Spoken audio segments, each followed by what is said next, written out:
and its 60,000 dealers and service stations present Suspense.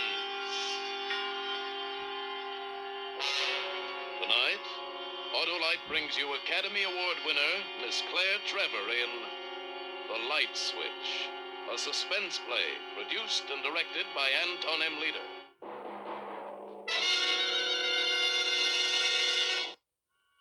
And now, Autolite presents Claire Trevor in a tale well calculated to keep you in suspense.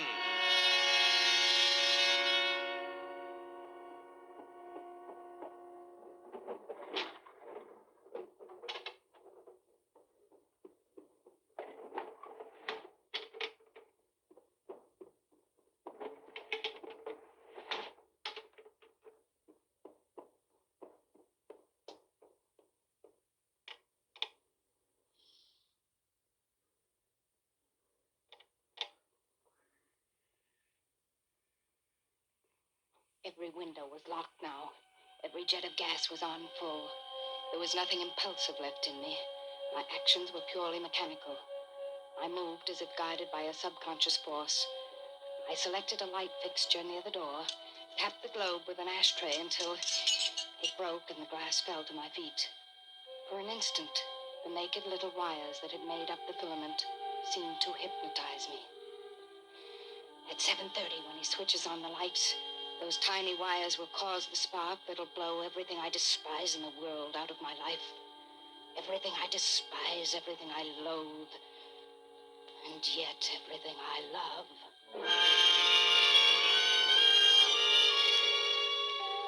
The gas in the little room was beginning to make my eyes smart, and I realized I had to get out of there.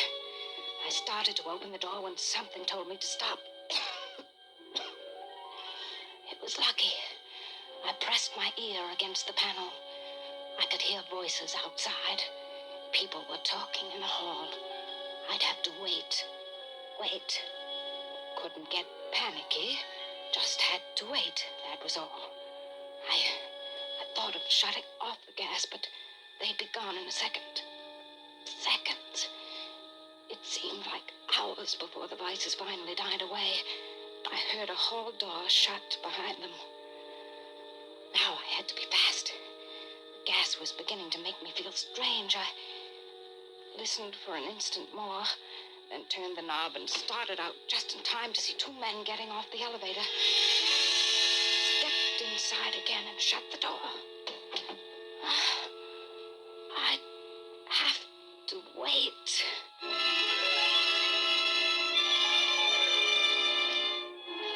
I don't know how long I'd been waiting. I tried to piece together what had happened. How I'd gotten here. I was getting dizzy. Skit, Webb. It all started with Skit. My head was whirling. Lights were flashing in front of my eyes. Lights like the ones down on East Main Street, on the burlesque marquee, next door to Skit Webb's office. I'd never been down on Main Street before. I remember it was a strange, dirty... It frightened me. I remember running upstairs to Skit's office. Hello. Is this the office of Mr. Webb, private detective? That's what the sign says. Who are you? I'm Mrs. John Winston. I'm in a hurry, so I'll make it clear exactly what I want. There's a banker named John Winston. Your husband? Yes. Now, Mr. Webb, I'm certain there is nothing wrong, you understand? I just want to check, that's all. I want you to watch John for a few days, then we'll just forget the whole thing.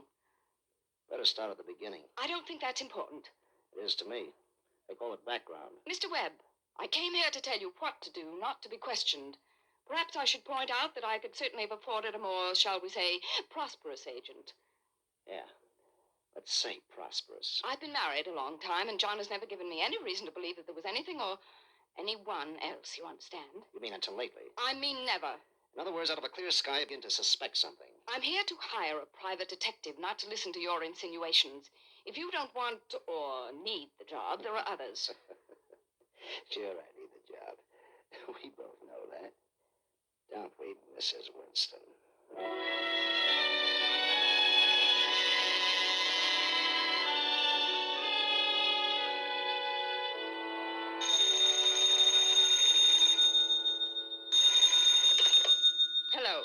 Mrs. Winston, can you talk? I mean, are you alone? Yes. Who is this? This is Webb, Skid Webb. Remember last week? Who? Skid Webb, the private investigator you hired. Oh, yes. I'd almost forgotten about that. I'm afraid I was acting quite foolishly that day. I had some sort of a silly argument with John about his working so late, you understand? What I called about, Mrs. Winston, is that I've been tailing John Boy all week. I think maybe you might have something after all. You don't mean that. You lie. No, Mrs. Winston. I really mean it. You lie. Do you hear me? You lie. You're a liar. Oh. 8. Hello? Hello, is this Mr. Webb? Well, Mrs. Winston. I didn't expect I'd hear from you again. Mr. Webb, tell me. Where was he? What was her name? Do you know that? Take it easy. Look, first you come in the office and give me no information, then when I dig something up for you, you throw a tantrum. What's with that? All right, I'm sorry. I'll try to be more sensible. Now tell me. Well, it's going to take a little time before I can make a definite report. A little time and a lot more work. But I hired you Well, to do a simple... Want your dough back? No. No, I'd like you to find out anything you can. Okay. Then play it my way just for a short time. As soon as I can, I'll give you some definite information. All right. But I want you to tell me everything as it goes along, Mr. Webb. Okay. And why not just call me Skid? I'd rather leave it at Mr. Webb, if you don't mind. No, I don't mind.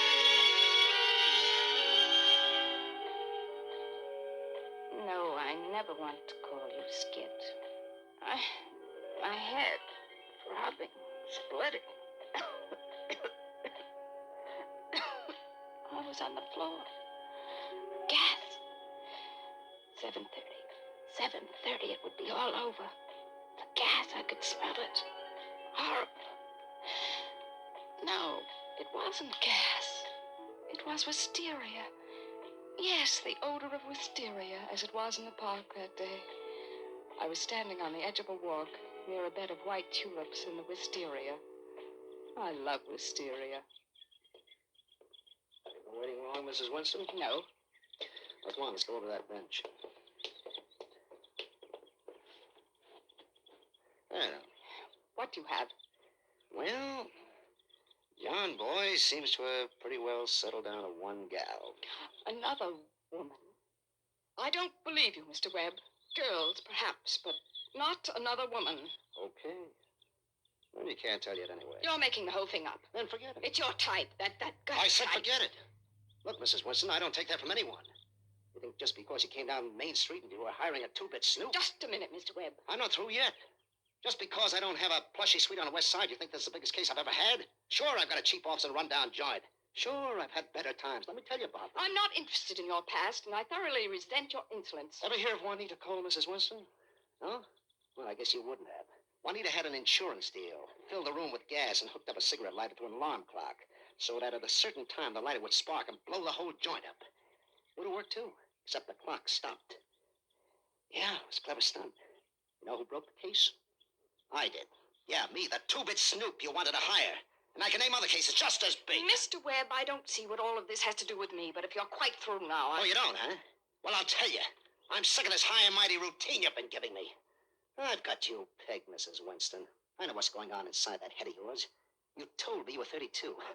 In your case, that means maybe 40. That's not true. You know you're slipping, you can't face it. What do you mean? Your husband, he's lost interest. No. You've been put on a shelf. He's found somebody else. You can't take it. Shut up! Shut up! Okay. I guess that covers it. And don't bother firing me. I quit. What? Get yourself another boy. No. No, no, no. No, you can't quit. I already have. But I'm depending on you.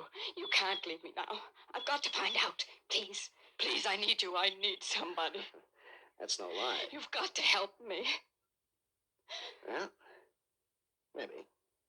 That depends on you. On me. Maybe if we were to climb down off that high Oh, horse, I will. Anything. Okay. All I know so far is that instead of being at a board meeting like he told you last Wednesday night, remember? Where was he? Had dinner at the gourmet private room. After that, I lost him. What did she look like? Typical. Blonde, about 25, theatrical looking, pretty well put together. Oh, stop it. You asked me. else? She met him for lunch on Friday. I think she may be in a show downtown. That's all I know now, but I'll keep checking. Yes, keep checking. But you've got to promise not to get all hot and bothered until we're ready to move. I promise, Mr. Webb. I'll be as cold as ice.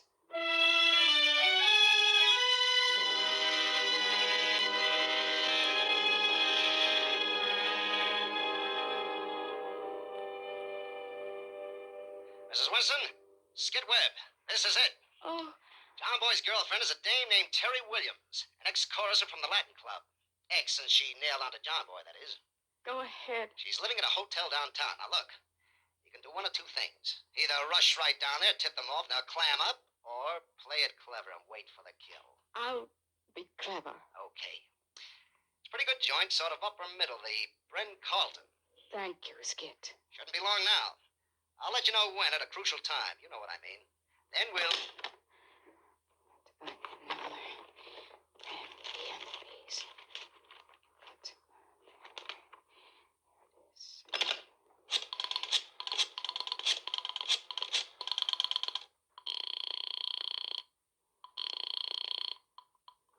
Hotel Bryn Carlton. Oh, yes, Bren Carlton. Do you have a Terry Williams there? Terry Williams? Yes, apartment 504. I'll ring her. Never mind. After I hung up, all the strength seemed to drain out of me. I leaned heavily against the nightstand, and the lamp fell to the floor. For one instant, after the globe had broken, the light glowed on. That's how life was. There was always a final spark after the brightness was gone. Now I knew what I was going to do about John and me. No long, drawn-out divorce. I was going to kill him. I'd be clever enough even for Skit Webb. But John would die.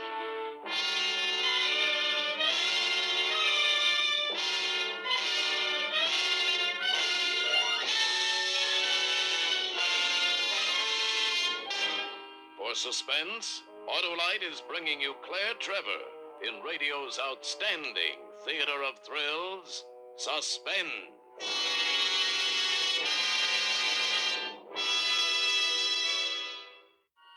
And now, Autolite brings back to our Hollywood soundstage Claire Trevor as Mrs. Winston in The Light Switch. A tale well calculated to keep you in suspense.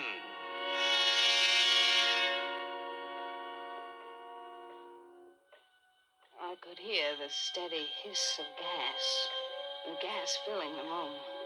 The trap I'd set for my husband, John, and his girlfriend wasn't working out the way I'd planned. I had to get out of the room.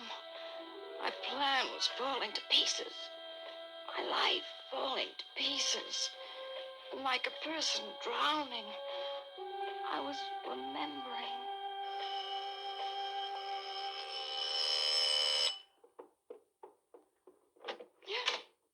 You. What were you expecting? I told you not to come here. John hired a private nurse to be with me all the time. Is that why I didn't get my money this week? Of course not. Come inside and be quiet. I'm all right, Mr. Webb. I've been trying to contact you anyway. To pay me? My expenses have been running up, you know. I figure maybe a couple of hundred. Oh, forget that. Do you want to make some good money? You kidding? Skit, I'm very clever now. Very clever. Switch? I'll play it any way you like. You say where and when, and I'll stay quiet. But first, I've got to trust you. And I don't now. Why? I've given you the straight all along. When the time is right, we'll be able to put John Boy right where he belongs. Fine, but all I have gotten from you is hearsay. Certainly you gave me the name of Terry Williams, and I checked myself. You didn't? I didn't do anything, just found out she lived in 504. But still, she could be any girl. I've got to know. Well, what do you want? I want to see them myself. Huh?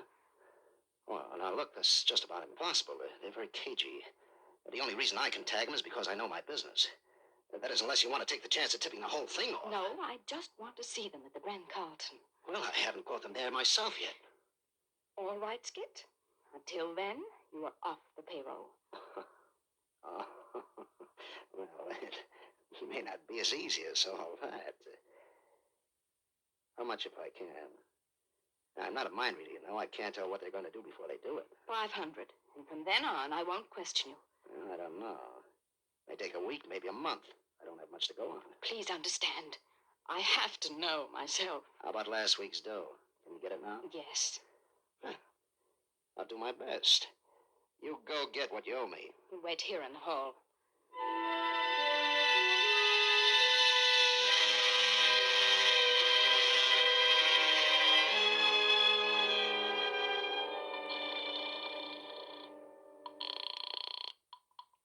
Hello. Skit, you told me you were going to call this morning. I've been sitting by the phone all day. Well, I didn't have anything to report this morning, but I do now. I was just going to call you. Tell me quickly. You called me yesterday and said that John Boy was going away for a weekend. Yes. Well, get the $500 ready. I was able to tap a phone conversation. Pretty tricky job, too. Go ahead. He's picking Terry Williams up in a taxi tonight at 7:15. They'll arrive at her apartment around 7:30 for dinner. Got that? Yes. Okay. You wait in your car across the street. I'll join you there. All right. Now, listen, don't lose your head and mess up the whole deal. No, I won't. I may be a little late. I've got to tail them this afternoon, make sure everything runs right. So they may beat me there. If they do, you can watch them go in, but wait for me. Be clever, Mrs. Winston. Clever. Yes, Skit. Clever. You'll never know how clever. I managed to get away from my nurse. Came here, got the key from one of the pigeonholes when the desk clerk wasn't looking, and let myself in. Apartment 504. Terry Williams' apartment. That's clever, Mr. Webb. Then I locked the windows, turned on the gas, and cracked a light bulb so it would spark when the lights were switched on. And now you'll see how clever I am at 7:30 when they... 7:30. I've got to get out. The door. I've got to get to that door. Are you kidding, Eva? Of course she's drunk. I tell you, she ain't, Harry. Oh, look at her eyes. She's loaded. Lights. Don't turn on the lights. They're already on, honey. Where am I? How did I get here? You got me there, baby. Eva and I just got out of the elevator, and there you were, staggering up and down the hall like I got into the hall. What room is this? Why, it's our room, honey. You folded right in front of our door. I'm Eva, and this here's... Harry and Eva, honey. You remember Harry and Eva vaudeville played all the big-time Palace, Chicago, Detroit, you remember? No, she don't, Harry. Well, why don't she? Please, what's the number of this room? 505. Then 504 is next door. That's real smart. Yeah, 504 is next door. Then comes 503, 502, Please help me up. That's where you come from, 504? Terry having a party or something? No, that isn't where I came Oh, fine girl, Terry. She was overdue, you know. Hey, if Terry's having a party, maybe we ought to drop in. from. Oh, no. Why not? We haven't seen much of her since she started running around with her new boyfriend. Come on! No, there's no party there, and I didn't come from there. Then how do you know there's no party there? Please help me up. I've got to get out of here right now. Well, I don't know, honey. You don't look so good to me. Why don't you just lie down a few minutes and then maybe... Minutes? What time is it? It's time for a drink. That's what time it is. Now, you wait just right here, and I'll get it. Oh, Mr. please, Maloney. tell me what time it is. Oh, about 7:30. No, I mean the exact time. Say, you're pretty particular, honey. Okay. It's exactly 7:26. That good enough for you? 4 minutes. I got to leave. You've got to help me out of here right now. Do you understand? Right now. Help me up, I tell you. Well, okay, Help me honey. up. Okay, don't get so upset. Here. Oh, thank you. Well, here you are, girls. Here's your drink. No, thanks. I don't care. Come on, sit down and drink it. Do you No, good. please. I said sit down. Oh, why'd you want to push her, Harry? Well, what's with this babe anyway? I don't know, but she don't look so hot to me. Maybe we ought to send for a doctor. I don't need a doctor. Hey, wait a minute. I just figured out what's wrong with you. What? You're unhappy. That's what's wrong. And that's something I can't stand to see. Anybody unhappy. Well, we got just a thing for that, even me. We'll give you a little routine. Routine? Yes, sir. It'll snap you right out of it in no time. Come on, Eva. Oh, I'm just wild about Harry. No. Come on, Eva. Come on. Oh, I'm just wild about Harry. And Harry's wild about me. Now, watch your stuff. Those heavenly pieces. Stop it! Stop it! Well, how about that? How about that? We're giving in her class, and all she can say is, stop that. Now, look here, Oh, sister. let her alone, Harry. Can't you see she don't feel Here, honey. You let me help you. There. Thank. Now, the door. Maybe what you need is the drink. Well, what do you think I offered her a couple of minutes ago? That ain't what she needs. She's loaded already. What she needs is air. Air. That's right, air. What I need is some air. Let's go out, get some air. Well, what's wrong with just opening the window? Oh. Aha! Hey, Eva, look. Huh? Terry and that new boyfriend getting out of a cab. Now we can have a party. I don't want a party. I want to get out right now. Can't you understand? Get me out of Harry, here. maybe we better get her out of here. I'm kind of worried about her. Yes, we must get out. We gotta help her downstairs, Harry. Oh, how come we always get tangled up with creeps like this? Please help me. Come on, Harry. Come on.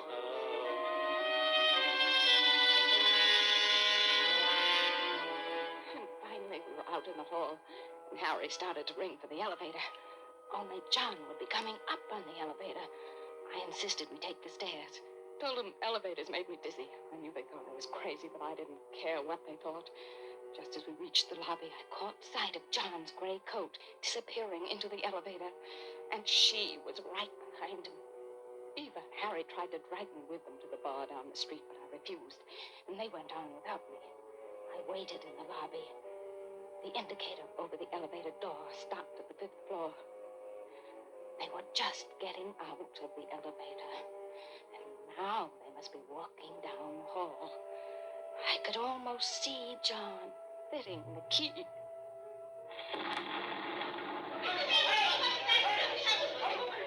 I walked quietly out of the hotel lobby to my car down the street. I felt better now.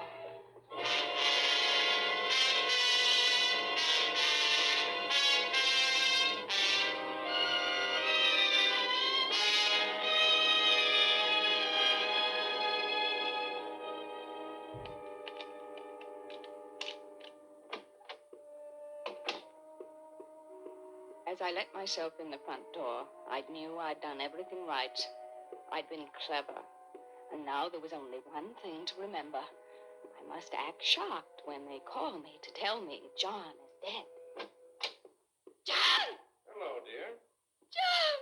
Oh, yes, I came back for my coat. Incidentally, where is it? The gray one. I was positive it was in the hall closet, but I can't find it. Who could have taken it? Did someone borrow it? Darling, what's the matter? I thought you... Where have you been, dear? Oh, you shouldn't worry me like this. You didn't have your coat? But I just told you I started on my trip and discovered I'd left it behind, so I came back for it. Oh, please, dear, you mustn't get so upset about trifles. You're not well. And here you go running around when you're not supposed to leave the house. Oh, really, I've tried to be considerate with you, but You have been considerate, John. Very considerate. You've been a perfect husband.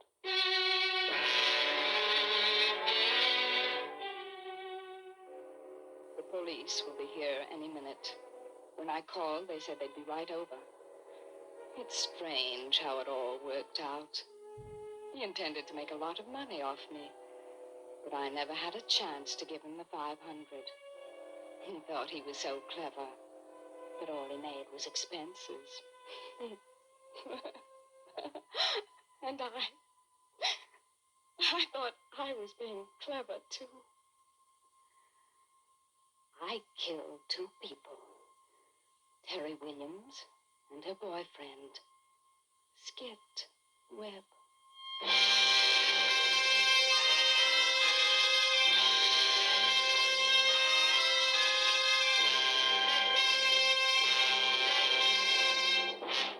Thank you, Claire Trevor, for a splendid performance. Oh, Miss Trevor, Yes, Mr. Wilcox. remember what you said at rehearsal? You mean that some women don't know a spark plug from a hill of beans? That's right. Well, just in case you're one of those women, I went out to my car and got a spark plug. Oh. Now, you see how you can tell the difference? Oh, why, of course. On this spark plug you handed me, it plainly says auto light resistor. And I doubt whether a hill of beans is marked at all. I doubt it, too. And besides, the Hill of Beans is not made by Autolite, which makes more than 400 products for cars, trucks, airplanes, and boats in 28 Autolite plants from coast to coast. Yes, sir, and Autolite also makes complete electrical systems for many makes of America's finest cars. Batteries, spark plugs, generators, starting motors, coils, distributors. All engineered to fit together perfectly, work together perfectly because they're a perfect team.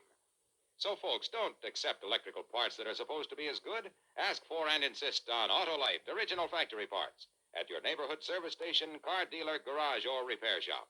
Remember, you're always right with Autolite.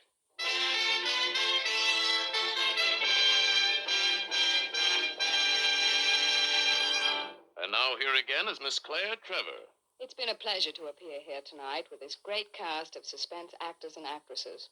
And I'm expecting almost as much pleasure from listening next week when radio's outstanding theater of thrills brings you Jimmy Stewart in Revenge, another gripping study in Suspense.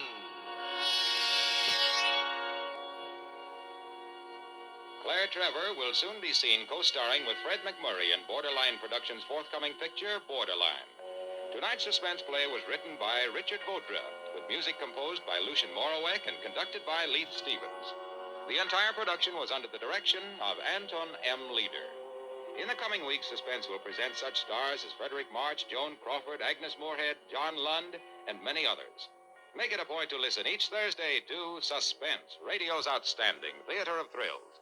And next Thursday, same time, hear James Stewart in Revenge. You can buy Autolite resistor spark plugs, Autolite stay-full batteries, Autolite electrical parts at your neighborhood Autolite dealers. Switch to Autolite. Good night. This is CBS, the Columbia Broadcasting System.